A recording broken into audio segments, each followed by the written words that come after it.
Your fake check just became real ash. The flame dances across the $50,000 cashier's check as Stephen Davis, branch manager of Riverside Community Bank, holds his gold lighter steady. Black ink bubbles and curls. The marble counter reflects orange light as customers freeze mid-conversation. James Washington stands motionless in his jeans and hoodie. 34 years old, calm eyes watching his legitimate business payment turn to smoke. The acrid smell fills the pristine lobby, while Patricia Williams, the teller, steps back with satisfaction. "People like you think we're stupid," Davis announces, crushing the ashes with his palm. "Fake checks, stolen identities, not in my bank. Phones emerge from purses and pockets. Videos start rolling. This is one of those real-life stories that expose how black stories of discrimination still happen daily. These touching stories remind us that life stories aren't always fair. Have you ever been judged so harshly that someone destroyed your property right in front of you?" 20 minutes earlier, James had walked through the glass doors like any other customer. The afternoon sun streamed across polished floors as he approached Patricia Williams at window 3. "I need to cash this business check, please." His voice carried the quiet confidence of someone accustomed to being heard. Patricia's smile vanished the moment she saw him. Her eyes traveled from his Nike hoodie to his worn jeans, lingering on his dark skin with barely concealed suspicion. She accepted the check with 2 fingers, holding it like contaminated evidence. $50,000. Her voice pitched loud enough for nearby customers to hear. "From Washington Capital Management." She turned the check over repeatedly, running her fingers across the watermark. Her supervisor training had covered this scenario. Young black men with expensive checks usually meant trouble. "I'll need to see some identification." James produced his driver's license through the security drawer. Patricia examined it with theatrical intensity, comparing the photo to his face multiple times. "And do you have any other forms of ID?" "Is there a problem with the check?" James asked calmly. "We just need to be thorough." Patricia's voice carried an edge. She pressed a button under her counter. Stephen Davis emerged from his office within seconds, his polyester suit crisp despite the late afternoon heat. 15 years as branch manager had taught him to spot potential fraud. This looked textbook suspicious. "What seems to be the issue, Patricia?" "Large check from a questionable source," she whispered, just loud enough for the growing line to overhear. "Customer claims it's legitimate business income." Davis examined the cashier's check with exaggerated care. He held it to the light, squinted at the signature, even smelled the paper. His performance drew attention from across the lobby. "People like you don't usually get checks this size," Davis said, his volume increasing. "What kind of business are you in?" "Investment management." James's response remained level. "Investment management." Davis repeated the words with skepticism. "Right. And I suppose you have documentation proving this business exists." The line behind James grew longer. An elderly white woman tapped her foot impatiently. 2 teenagers filmed with their phones, already posting to social media. A blogger named Sarah Chen recognized the potential for viral content and began live streaming. "Sir, I simply need to cash a legitimate check," James said. "Perhaps we could handle this more privately?"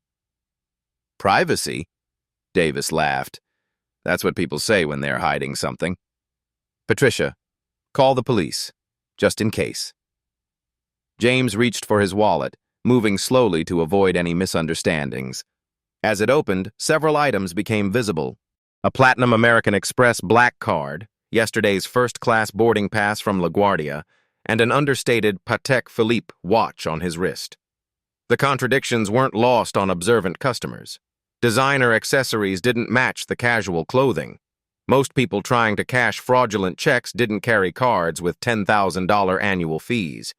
But Davis saw only what confirmed his assumptions. "Nice watch," he said with a sneer. "Probably fake, too. You people always overplay your hand with the accessories." A security guard appeared, hand resting on his radio. Officer Martinez had worked bank security for 8 years. He'd seen this dance before. Suspicious customer, nervous manager, growing crowd of witnesses. Patricia returned from making her phone call. Police are on their way. They said to keep him here until they arrive. The live stream on Sarah Chen's phone showed 847 viewers and climbing.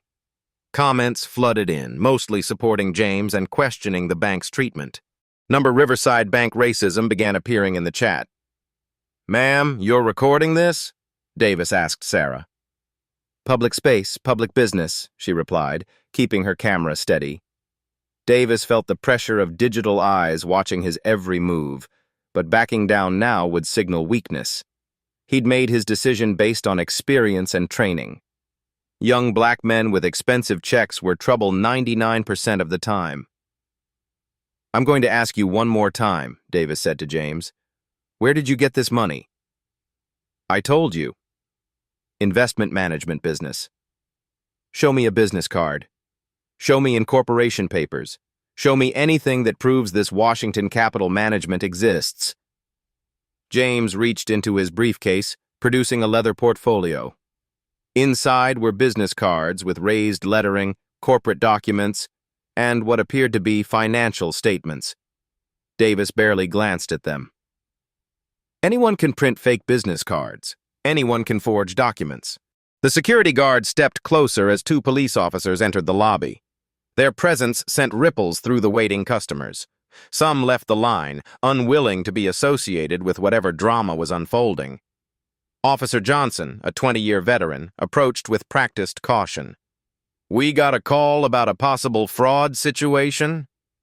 "This individual," Davis pointed at James, "is attempting to cash what we believe is a fraudulent check for $50,000. He's provided suspicious documentation and refuses to leave when asked." "I haven't been asked to leave," James corrected quietly. "I'm trying to conduct legitimate business." Officer Johnson examined the check and James's identification. The documents looked authentic. The man seemed calm, articulate, well-dressed beneath the casual exterior. But banks didn't call police without good reason. "Do you mind if we run your information through our system?" Officer Johnson asked. "Of course not." The crowd pressed closer. Sarah's live stream had reached 1,200 viewers.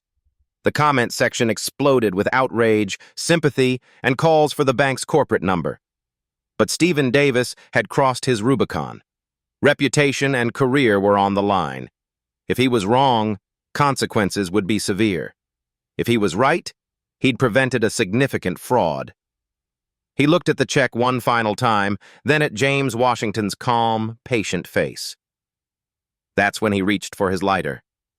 The flames died as quickly as they had appeared, leaving only black ash scattered across the marble counter. The lobby fell silent, except for the hum of air conditioning and the soft click of phone cameras capturing every moment. James stared at the remains of his check. $50,000 in legitimate business income, reduced to charcoal fragments. His jaw tightened almost imperceptibly, but his voice remained steady. "You just destroyed a valid financial instrument." "I destroyed evidence of attempted fraud," Davis replied, brushing ash from his hands. "Patricia, call regional management. They need to know how we handled this situation." Sarah Chen's live stream exploded with viewer reactions. The count jumped to 2,100 as shares cascaded across social platforms. Comments streamed faster than anyone could read. "This is absolutely disgusting. Sue them into bankruptcy. I'm closing my account tomorrow. Someone get this man's name." Patricia dialed nervously, her earlier confidence shaken by the viral attention. "Miss Thompson? We have a situation at the branch. Mr. Davis needs you here immediately." Victoria Thompson, regional manager for Riverside Banking Group's Eastern District, was reviewing quarterly reports when her phone rang. 22 years with the company had taught her that branch emergencies usually meant either robbery attempts or employee misconduct. "What kind of situation?" she asked. "A customer tried to cash a fraudulent check. Mr. Davis handled it, but there are people filming and posting online. It's getting complicated." Thompson sighed. Social media had turned routine security measures into public relations nightmares. I'll be there in 15 minutes. Don't let anyone leave until I arrive. Officer Johnson finished running James's information through the police database. Clean record, current address in an upscale neighborhood, no outstanding warrants or red flags. But destroyed evidence complicated matters. Sir, do you have any way to verify this check was legitimate? He asked James. I photographed it before it was destroyed. James showed his phone screen displaying a clear image of the check, including routing numbers and bank certification marks. Davis felt his first flutter of uncertainty. Why would someone committing fraud photograph evidence? But he'd committed to his course of action. Backing down now would invite lawsuits and disciplinary review. Photos can be doctored, he said. Anyone with basic computer skills can create fake documents. The security guard, Officer Martinez, had worked enough fraud cases to recognize genuine documents. The check in the photo looked authentic. Correct paper stock, proper watermarks, valid routing numbers. His training suggested they might have made a serious mistake. But questioning management in front of customers would end his employment. The lobby's atmosphere grew increasingly tense. More customers filmed the confrontation while others quietly left to avoid association with the chaos. The elderly woman who'd been waiting in line approached the front desk. Excuse me, but I've been banking here for 30 years. I've never seen anything like this behavior from your staff. Ma'am, we're simply following security protocols, Patricia replied, her voice wavering. Security protocols don't include burning customers' checks, the woman shot back. I'm reconsidering my relationship with this institution. Sarah's live stream reached 3,400 viewers as news of the incident spread through social networks. Number sign Riverside Bank racism trended locally, while viewers tagged news outlets and civil rights organizations. The story was taking on a life of its own. Davis watched the crowd with growing unease. What had seemed like routine fraud prevention was becoming a public relations disaster. But retreat now would validate every criticism being leveled at him. Victoria Thompson arrived as the tension peaked. Tall, sharp-suited, with the bearing of someone accustomed to solving problems quickly and decisively. She surveyed the scene. Destroyed check remains, filming customers, police presence, and one very calm black man at the center of it all. Mr. Davis, what exactly happened here? Davis explained his version of events, emphasizing the suspicious nature of the check and customer. Thompson listened while privately calculating potential damage to the bank's reputation. And you destroyed the check because... Standard procedure for obvious forgeries. We can't allow fraudulent instruments to remain in circulation. Thompson had never heard of such a procedure. Bank policy required suspicious checks to be held for investigation, not destroyed. But challenging Davis's judgment in front of witnesses would worsen an already volatile situation. She turned to James. Sir, I apologize for any inconvenience. Perhaps we can resolve this matter privately in my office? I'd prefer to handle this publicly, James replied calmly. Since my humiliation was public, I think transparency serves everyone's interests. His response surprised Thompson. Most customers facing this situation wanted privacy to avoid further embarrassment. This man seemed comfortable with scrutiny. Very well. Can you provide additional proof that this check was legitimate?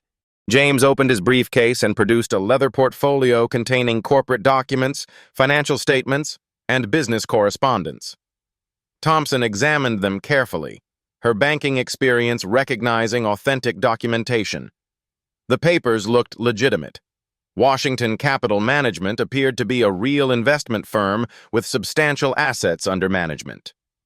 The destroyed check matched transaction records in the portfolio. Thompson felt ice forming in her stomach. If these documents were authentic, the bank had just committed a serious error with hundreds of witnesses and viral video documentation. These appear to be in order, she said carefully. However, Given the unusual circumstances, I'm sure you understand our caution. I understand discrimination, James replied quietly. I understand assumptions based on appearance rather than evidence. I understand the presumption of guilt that my skin color apparently carries in this establishment. His words cut through the lobby's tension like a blade. Several customers nodded in agreement while others shifted uncomfortably. The live stream comments erupted with support and demands for justice. Davis felt sweat beading on his forehead.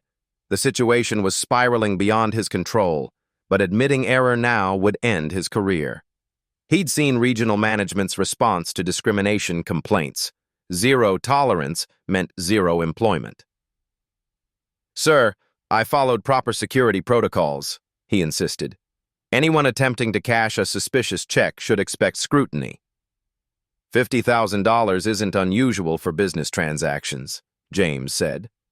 Unless you believe people who look like me are incapable of legitimate business success. The accusation hung in the air like smoke from the burned check.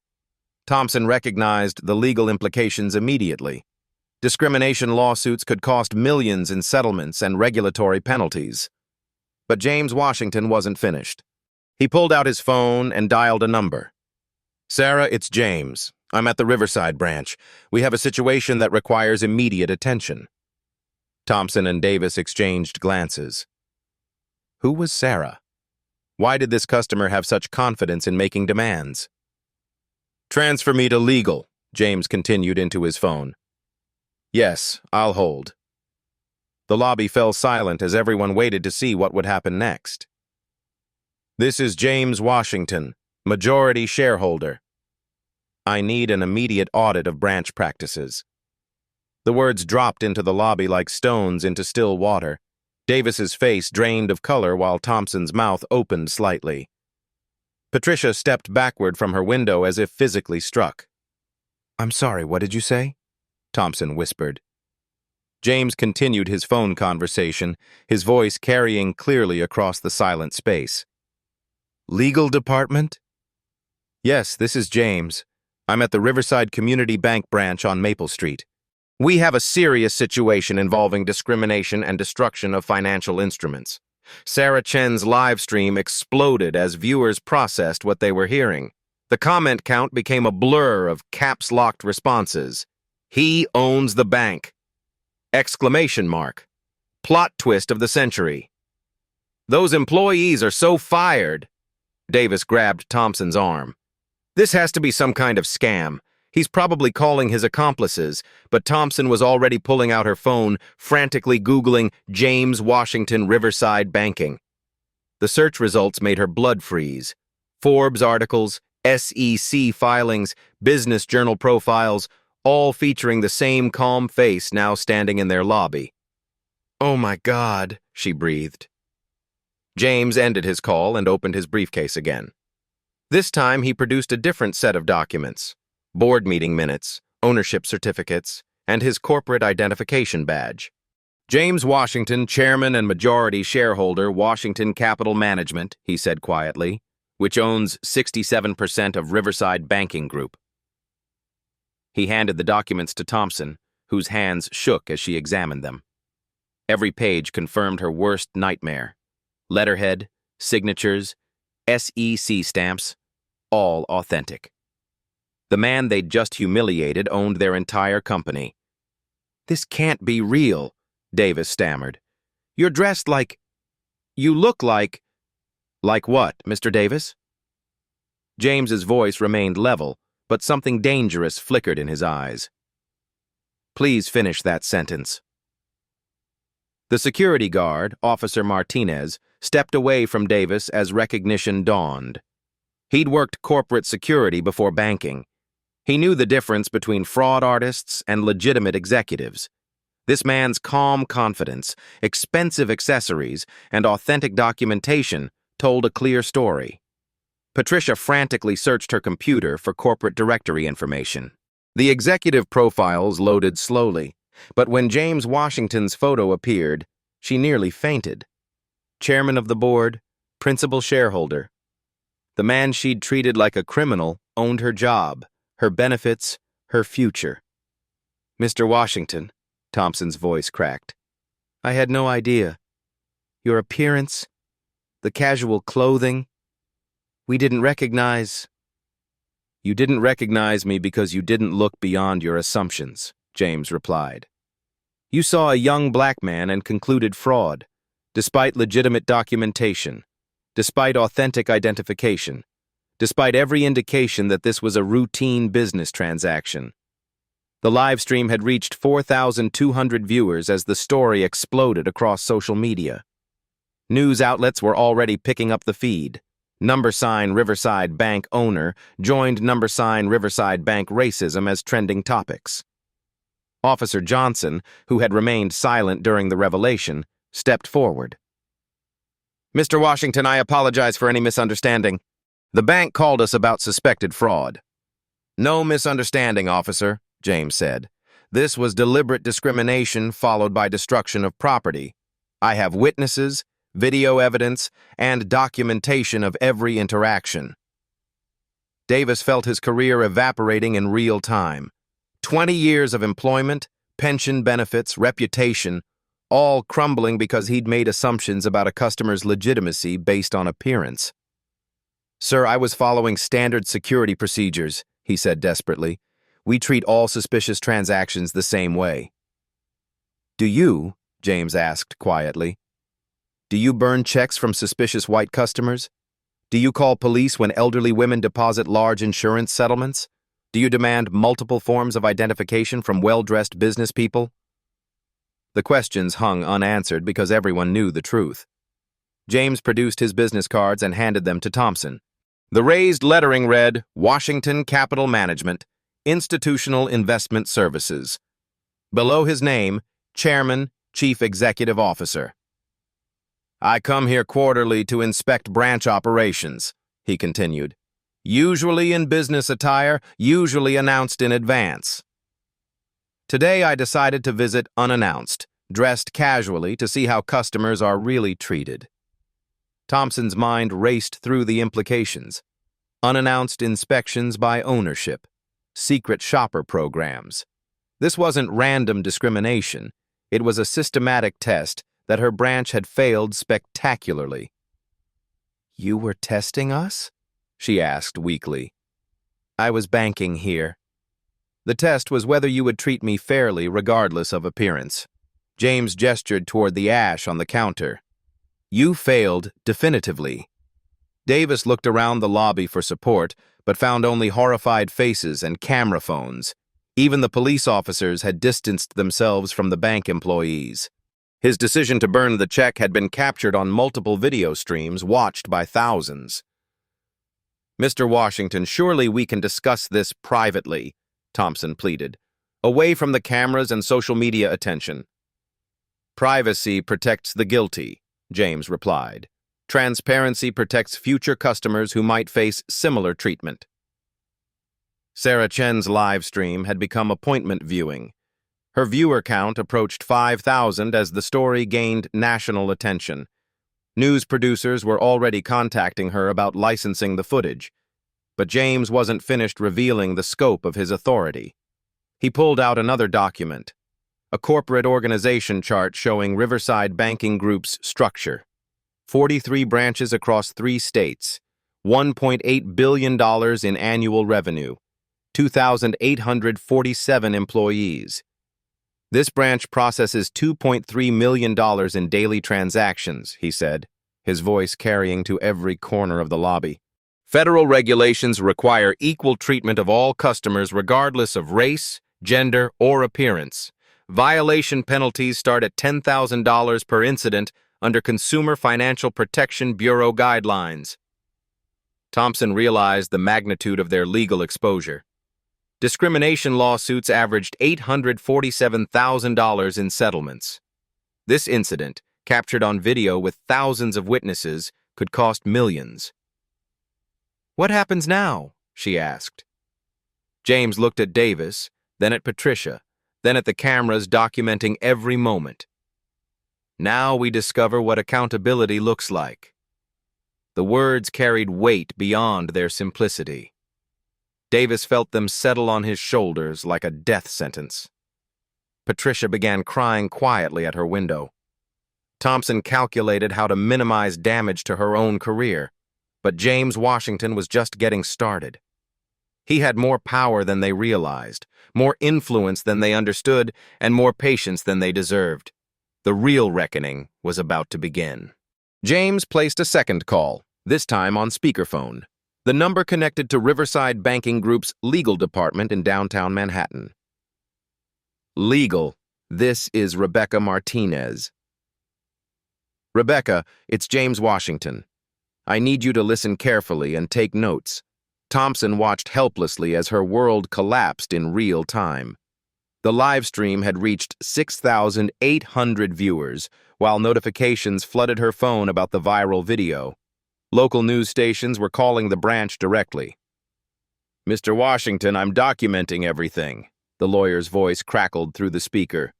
"What's the situation?" "Discrimination incident at the Maple Street branch. Customer, myself, was denied service, publicly humiliated, and had a legitimate $50,000 check destroyed by branch management. Multiple witnesses, video documentation, police presence." Davis felt sweat soaking through his shirt. Hearing the incident described in legal terms made the severity undeniable. He'd destroyed corporate property belonging to the company owner.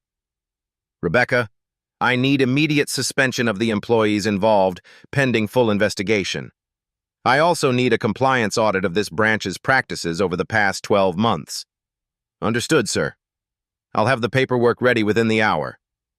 Thompson stepped forward desperately. "Mr. Washington, perhaps we could handle this through internal channels. No need to involve outside authorities." James ended the call and turned to face her. "Ms. Thompson, this branch violated multiple federal regulations today.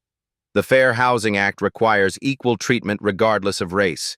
The Consumer Financial Protection Bureau mandates non-discriminatory banking practices. You destroyed financial instruments without proper authorization." He produced a tablet from his briefcase and pulled up regulatory documents. "Bank Secrecy Act violations carry fines up to $500,000 per incident. Civil rights violations under Section 1981 average $400,000 in settlements. Destruction of financial instruments without cause violates Federal Reserve Bank guidelines." The numbers hit Thompson like physical blows. Her branch processed millions in monthly transactions. Regulatory scrutiny could shut them down entirely. "But sir, we were following security protocols," Davis interrupted weakly. "Show me the protocol that authorizes burning customer checks," James replied calmly. "Show me the training manual that teaches racial profiling. Show me the policy that allows destruction of financial instruments without investigation." Davis fell silent. No such protocols existed. Officer Johnson, who had remained observant throughout the confrontation, stepped forward. "Mr. Washington, from a law enforcement perspective, destroying that check could constitute theft of services or destruction of property. The dollar amount makes it a felony." The legal implications cascaded through the lobby. Davis realized he faced not just termination, but potential criminal charges. Patricia began sobbing audibly at her window. James opened his tablet to a secure banking portal and logged into corporate systems. The screen displayed real-time financial data for all Riverside Banking Group locations. "This branch represents 5.3% of our total assets," he said, showing the data to Thompson. "Annual revenue, $87.2 million, but reputation damage from this incident will cost significantly more than daily profits." Sarah Chen's live stream had exploded to 8,200 viewers as major news accounts began sharing the story. The comment section had become a tsunami of outrage and demands for justice. "Ms. Thompson, you have exactly 24 hours to submit written explanations for today's conduct. Legal will review for potential termination and civil liability." Thompson felt her 22-year career dissolving. "Mr. Washington, I wasn't involved in the initial discrimination." I arrived afterward to help resolve the situation. You arrived and immediately supported Mr. Davis's actions without investigation. You perpetuated discriminatory treatment instead of correcting it. The accuracy of his assessment was undeniable. Thompson had chosen loyalty to her subordinate over fair treatment of a customer. James pulled up another screen showing federal compliance requirements. The Office of the Comptroller of the Currency requires banks to maintain fair lending practices. Today's incident violates OCC Guidelines 12 CFR 21.11 regarding discriminatory practices. Davis didn't understand half the regulatory references, but he grasped their meaning. Federal violations meant federal investigations, career-ending consequences that would follow him to any future employment. "What about our families?" Davis asked desperately. "We have mortgages, children in college." This was a misunderstanding, not malicious discrimination. James studied him for a long moment. "Mr. Davis, when you saw a young black man with an expensive check, what was your first assumption?" I thought. You thought fraud, not because of evidence, but because of race. That assumption led you to publicly humiliate a customer and destroy their property. Those aren't misunderstandings. They're conscious choices based on prejudice. The brutal honesty cut through Davis's remaining defenses. He had made racial assumptions. He had acted on bias rather than evidence. James's phone buzzed with a text from Rebecca Martinez. "Legal team en route. Suspension paperwork ready. Media inquiries flooding in." "Corporate legal will arrive within 30 minutes, James announced. "They'll need statements from all witnesses and copies of security footage." Patricia wiped her tears and looked up from her window. "Mr. Washington, I'm sorry." "I was wrong to treat you that way. I let my prejudices override my training." Her apology carried genuine remorse, but James had heard similar words after previous discrimination incidents. Apologies without systemic change were meaningless. "Ms. Williams, acknowledgement is a first step, but accountability requires consequences that prevent future incidents." He pulled up personnel records on his tablet, showing disciplinary histories for both employees. Davis had 3 previous complaints for discriminatory treatment. Thompson had 0 diversity training completions in 2 years. This pattern of behavior suggests systematic problems requiring systematic solutions. The lobby had emptied except for the core participants and cameras.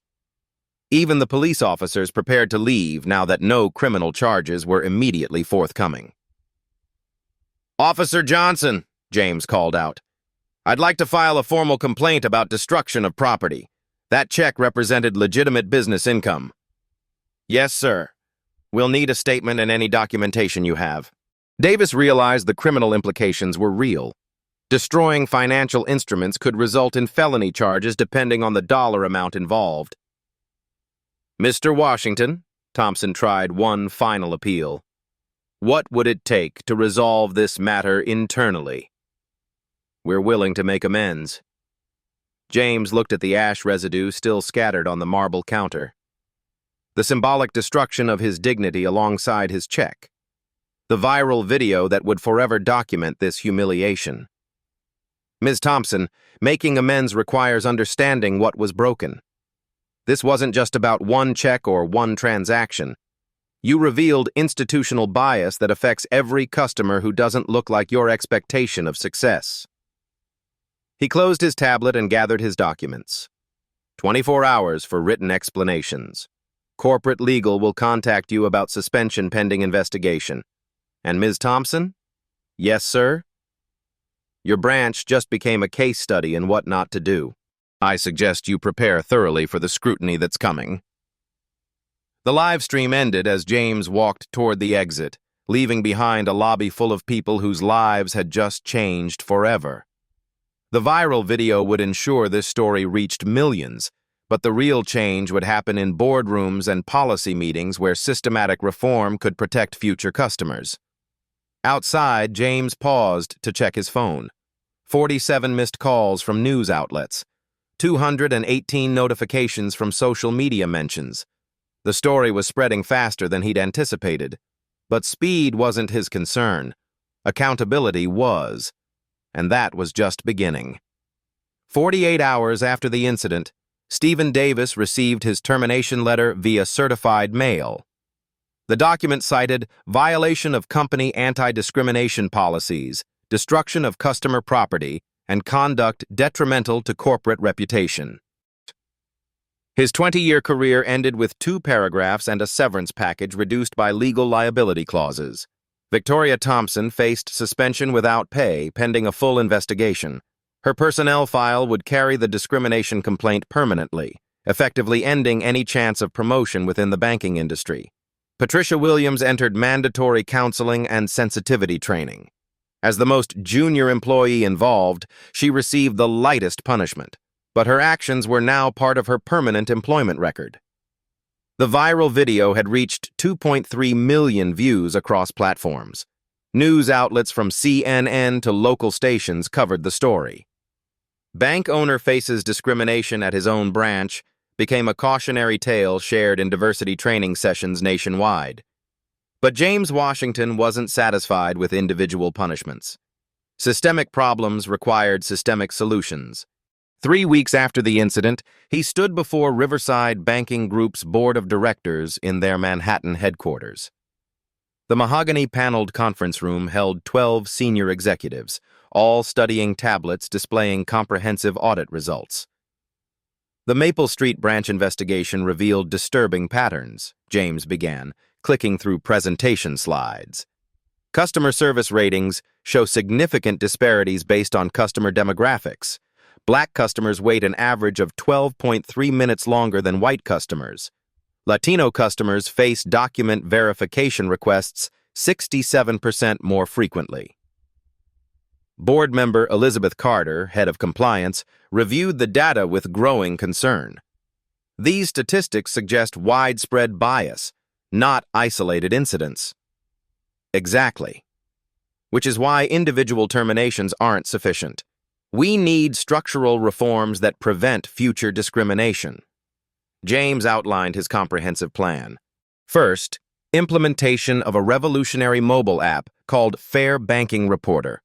Customers could rate service quality immediately after transactions, with anonymous feedback sent directly to corporate compliance. Real-time monitoring prevents problems from festering, he explained. Pattern recognition algorithms will flag branches with suspicious service disparities. The app would track wait times, documentation requests, and staff behavior across demographic categories. Branches showing bias patterns would face immediate intervention. Second, mandatory quarterly bias training for all employees. Not the traditional diversity seminars that most workers ignored, but intensive workshops using video scenarios and real-world case studies. Every employee will complete 40 hours annually, James continued. Training records will be tied to performance reviews and promotion eligibility. Board member Robert Hayes questioned the expense. 40 hours per employee across 2,847 workers represents significant cost. Less expensive than discrimination lawsuits, James replied. Our legal department estimates potential liability at $50 million annually if current patterns continue. The financial argument convinced skeptical board members. Prevention cost less than litigation. Third, implementation of a mystery shopper program specifically targeting minority customers. Professional actors would test service quality across all branches, documenting treatment differences and reporting directly to James's office. Accountability requires oversight, he said. Branches that consistently fail mystery shopper evaluations will face management changes. The program would operate monthly, with rotating shoppers to prevent employee recognition. Results would be published quarterly in internal newsletters, creating transparency and healthy competition between locations. Fourth, establishment of the Riverside Community Fund, a $5 million endowment supporting minority-owned businesses and financial literacy programs. Half the money would come from executive bonus reductions, ensuring leadership accountability for cultural change. Corporate responsibility extends beyond profit margins, James told the board. "We have an obligation to communities we serve." The fund would provide microloans to minority entrepreneurs, sponsor financial education workshops, and partner with historically black colleges on scholarship programs. Board approval came unanimously, but implementation faced resistance from branch managers fearful of increased scrutiny. James addressed their concerns during a mandatory conference call with all 43 branch managers. "This isn't about punishment," he explained. "It's about excellence. Banks that provide superior service to all customers build stronger community relationships and generate higher revenues." He shared data from other companies that had implemented similar reforms. Customer satisfaction increased 34% on average. Employee retention improved 28%. Discrimination complaints dropped 89%. The Fair Banking Reporter app launched 6 months later with 15,000 downloads in the first week. Customer feedback revealed both problems and praise, creating a comprehensive picture of service quality across the banking network. Early results were encouraging. Average wait times decreased across all demographic groups. Document verification requests standardized according to transaction type rather than customer appearance. Employee courtesy ratings improved system-wide. More importantly, the app created cultural change. Employees knew their interactions were being monitored and rated. Unconscious bias became conscious consideration of fair treatment. The Mystery Shopper program identified several problem branches where service disparities persisted. Rather than punitive measures, James implemented intensive retraining and management coaching. Results improved dramatically within 3 months. Patricia Williams became an unexpected success story. Her mandatory counseling sessions revealed genuine remorse and commitment to change. She volunteered for additional bias training and became a peer mentor for other employees struggling with unconscious prejudice. "I realized how my assumptions hurt people," she told James during a follow-up meeting. "I want to be part of the solution." Her transformation illustrated the possibility of genuine change when people confronted their biases honestly. The Riverside Community Fund's first year distributed $800,000 in microloans to 47 minority-owned businesses. Success rates exceeded 85%, generating positive press coverage and community goodwill. Financial literacy workshops reached 3,200 people across 3 states. Post-workshop surveys showed significant improvements in banking knowledge and confidence among participants. The Harvard Business School case study titled "Riverside Banking: From Crisis to Cultural Change" became required reading in diversity management courses. James was invited to speak at conferences about systematic approaches to eliminating workplace bias. But the most meaningful validation came from customer feedback. Minority customers reported feeling welcomed and respected at Riverside branches. Service quality ratings reached all-time highs across demographic categories. The viral video that had documented humiliation became a catalyst for industry-wide examination of discriminatory practices. Other banks implemented similar monitoring systems.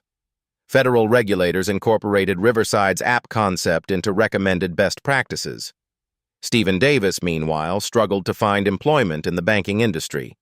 The viral video followed him to job interviews, making him unemployable in customer-facing roles. He eventually found work in warehouse logistics, earning half his previous salary. His downfall served as a cautionary tale throughout the industry. Discrimination carried real consequences that extended far beyond termination. 1 year after the incident, James returned to the Maple Street branch for an unannounced inspection. The staff recognized him immediately, but treated him with professional courtesy rather than celebrity deference. He conducted a routine business transaction, depositing a large check from Washington Capital Management. The process took 3 minutes. No excessive documentation requests, no suspicious glances, no assumptions based on appearance. The young black teller who processed his transaction smiled genuinely and thanked him for his business. Her name tag read trainee. She was new enough to have learned proper procedures from the beginning, without inheriting old biases.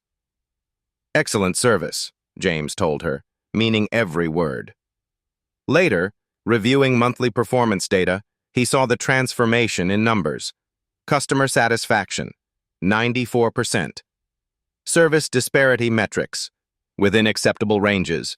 Discrimination complaints, 0 for 6 consecutive months. The change wasn't perfect, but it was real.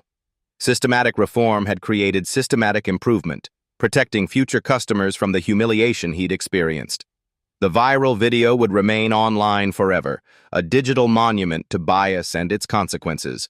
But alongside it now stood evidence that change was possible when institutions committed to accountability over comfort. James Washington had turned his moment of humiliation into a catalyst for justice. Not through anger or revenge, but through strategic action that protected thousands of future customers from similar treatment. 2 years after the incident, James Washington sat in his Manhattan office reviewing quarterly reports from all 43 Riverside Banking Group branches. The numbers told a remarkable story of transformation. Customer satisfaction scores had increased 34% system-wide. The Fair Banking Reporter app had processed over 180,000 service evaluations, maintaining an average rating of 4.7 out of 5 stars across all demographic categories. Most significantly, service disparity metrics showed no statistically significant differences based on customer race, age, or appearance. The Mystery Shopper program had conducted 516 evaluations over 24 months. Pass rates exceeded 96%, with the few failures triggering immediate retraining rather than punitive measures. Employees learned to see monitoring as support for excellence rather than punishment for failure. But the true measure of success came in stories from real customers. Letters poured into corporate headquarters describing positive experiences at branches that had once been cited for discriminatory practices. Maria Rodriguez, a Latina small business owner, wrote about opening her first commercial account. The staff treated me with respect and professionalism. They explained every option clearly and helped me choose services that fit my needs. I felt valued as a customer. Elderly customer. William Chen described how tellers now provided patient assistance with complex transactions. They don't rush me or make me feel like a burden. The service is consistently excellent. Young professionals, minorities, immigrants, customers who had historically faced barriers now reported feeling welcomed and respected at Riverside branches. The transformation extended beyond customer service metrics. Employee retention improved 28% as workers embraced the new culture of inclusive excellence. Job satisfaction surveys showed staff felt proud of their company's reputation and values. Patricia Williams had become a poster child for personal redemption. After completing her mandatory training, she volunteered for additional bias education programs and earned certification as a diversity peer counselor. Her story was featured in the company newsletter as evidence that genuine change was possible. I learned that good intentions aren't enough, she reflected in an interview. You have to examine your unconscious assumptions and actively work to overcome them. The training gave me tools to recognize bias before it influenced my actions. The Riverside Community Fund had distributed $2.1 million over 2 years, supporting 127 minority-owned businesses with a 91% success rate. The scholarship program had sent 34 students to historically black colleges and universities, with full tuition coverage and mentorship support. Financial literacy workshops had reached over 8,000 people across 3 states. Post-workshop assessments showed dramatic improvements in banking knowledge, with 73% of participants opening new accounts or applying for business loans within 6 months. The ripple effects extended throughout the financial services industry. Competitors implemented similar monitoring systems after seeing Riverside's improved performance metrics. The Fair Banking Reporter concept was licensed to 6 other regional banks, creating a network of accountable institutions. Federal regulators incorporated real-time service monitoring into recommended best practices for all federally insured banks.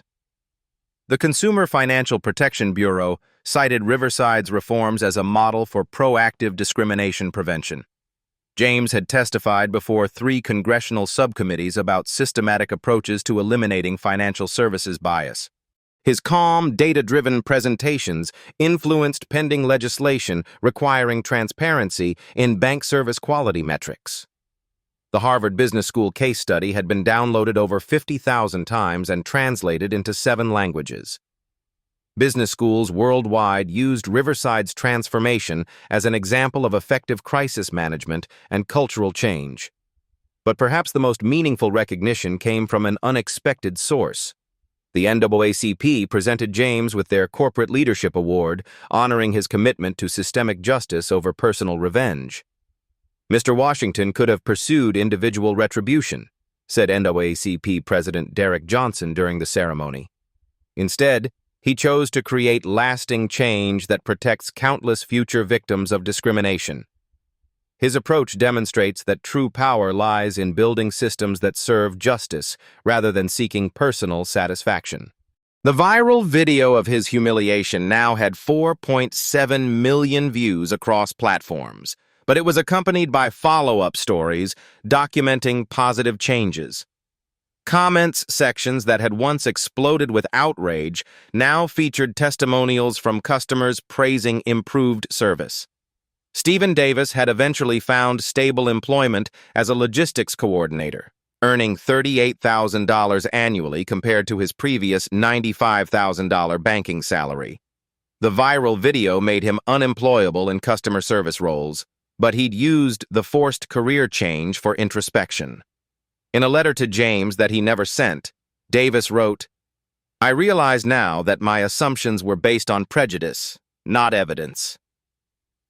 I destroyed your property because I couldn't see past my own bias. I'm grateful you chose education over revenge, even though I didn't deserve that consideration."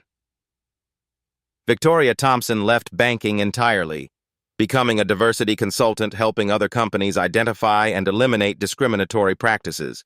Her experience at Riverside, while career-ending in traditional terms, had given her unique insights into organizational bias. The original live stream video had become required viewing in diversity training programs across multiple industries. Sarah Chen, the blogger who captured the incident, parlayed her citizen journalism into a full-time career covering social justice issues for a major news outlet. Stories like these remind us that real-life stories of injustice can become touching stories of triumph when institutions commit to meaningful change. These Black stories and life stories demonstrate how individual courage can create collective transformation, turning moments of humiliation into catalysts for systematic reform. James Washington had proved that true power lies not in wealth display or authoritarian control, but in strategic action that creates lasting positive change. His calm response to blatant discrimination had protected thousands of future customers from similar treatment. The incident had taught him that ownership carried responsibility beyond profit margins. Leaders had obligations to ensure their institutions reflected values of fairness, respect, and human dignity. Most importantly, the transformation had shown that systematic bias could be overcome through systematic solutions. Real-time monitoring, comprehensive training, transparent accountability, and community investment had created measurable improvements in service quality and cultural inclusion. The viral video would remain online forever, a permanent reminder of how quickly bias could destroy reputations and relationships. But alongside it stood evidence that change was possible when leaders chose accountability over defensiveness.